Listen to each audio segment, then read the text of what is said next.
실제로 조용히 앉아있습니다. 아무도 떠들지 않고 수천 명이 촘촘히 앉아서 하나님 말씀을 듣고 은혜를 받았어요. 그리고 그 말씀이 그 사람들의 심령과 골수를 찔러 쪼개서 사람들이 눈물을 흘리면서 그 하나님 말씀을 받았다는 기록이 있거든요. 그 관련 기록이 어떤 기록이 있냐면, 스펄전이 설교를 할 때 사람들의 얼굴은 햇빛에 반사되어 구릿빛과 같았더라. 이게 햇빛에 반사돼서 구릿빛과 같았단 말이, 사람 햇빛에 반사돼서 눈물이 흐르면 이 반사가 돼서 구릿빛처럼 보였다는 말이에요. 스펄전 목사님이 탁월한 영성도 있었지만 삶이 힘들고 끼니를 평강촌에서 해결했던 그들은 하나님의 말씀에 반응하고 하나님의 말씀에 은혜 받는 그런 자들이었습니다. 이런 예가 비단 영국에만 있었던 것은 아닙니다. 우리나라에 100여 년 전에도 있었던 일이었습니다. 여러분, 산정현 교회 유명하지 않습니까? 우리나라 초대교회에서 보면 누가 생각이 나냐면 1946년에 부임하신 주기철 목사님, 우리가 생각할 수 있습니다. 그런데 이 주기철 목사님 이전에 이 교회를 설립한 훌륭한 주의 종이 있었습니다. 이름이 찰스 번 하이셋이라는 분인데, 이 선교사님입니다.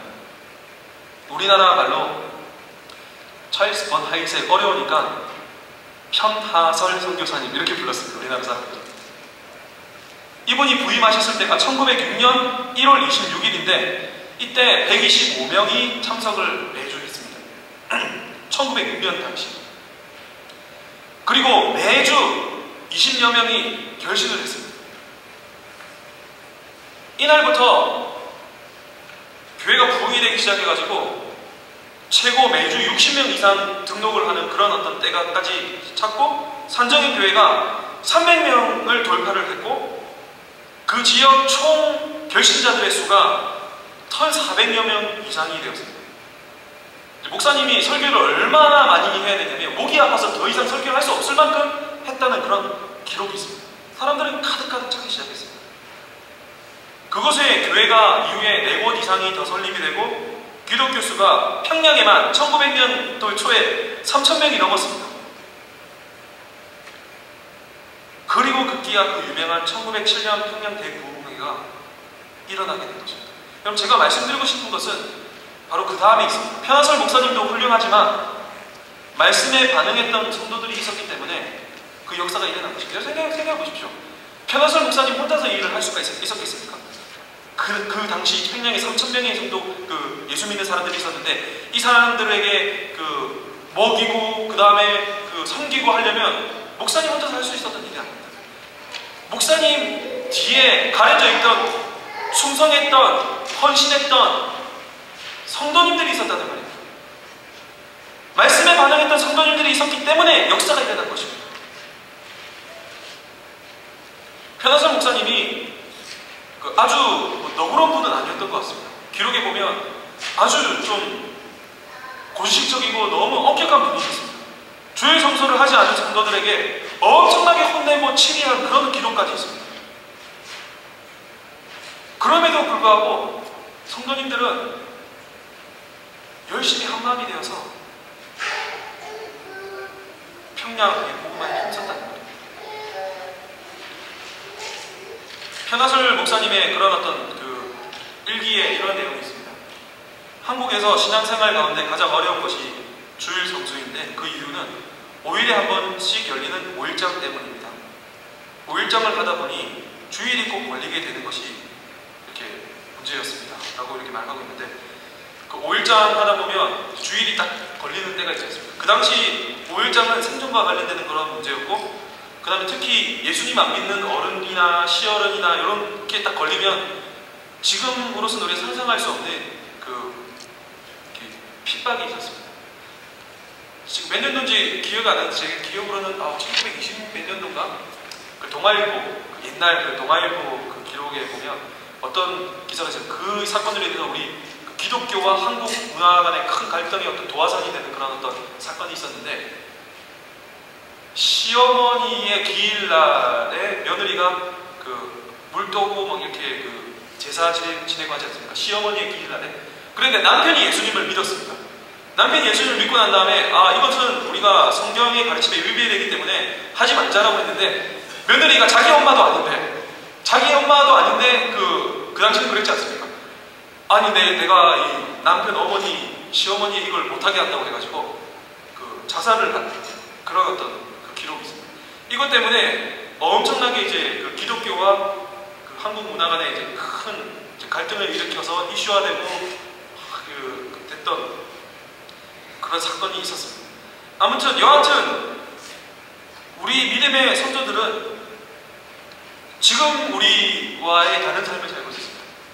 예수님을 믿고 안 믿느냐, 이것은 그들의 어떤 삶의 그 생사를 오가는 어떤 삶의 결단이었습니다. 그럼에도 불구하고 그들은 예수님을 믿었고 신실하게 주의 몸된 교회를 섬겼습니다. 그렇기 때문에 저와 여러분이 지금 이 자리에 앉아서 하나님 말씀을 들으며 예배를 할 수 있는 것입니다. 여러분, 우리는 하나님 말씀에 반응을 해야 합니다. 그것이 비전입니다. 그럼 비전이 무엇입니까? 많은 사람들이 비전은 꿈이라고 생각을 하는데 그것은 상당히 잘못된 말입니다. 비전은 하나님으로부터 출발을 해야 되는 것입니다. 비전은 하나님께서 우리에게 향하신 그 계획하심입니다. 우리 인생에 대한 꿈에 대해서 가지고 최선을 다해서 노력하되 하나님께서 내려놓고 다른 길로 가라고 하면 군말 없이 즉시 순종하는 것이 비전입니다.